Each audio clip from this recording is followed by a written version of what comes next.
ఈ స్వామి పాదములు బ్రహ్మ కడుగగా విష్ణు కుండమే ప్రభవించి ఇట స్నానము చేసిన జన్మధన్యమే కర్మ విమోచనమే.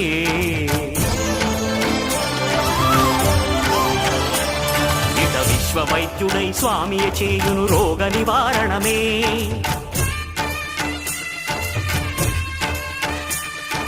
చిత్తము దేహము సత్వముగా నగు బెత్తము తాకగనే. భోగ భాగ్యాలు దీర్ఘాయు వసగేను గిరి ప్రదక్షిణం.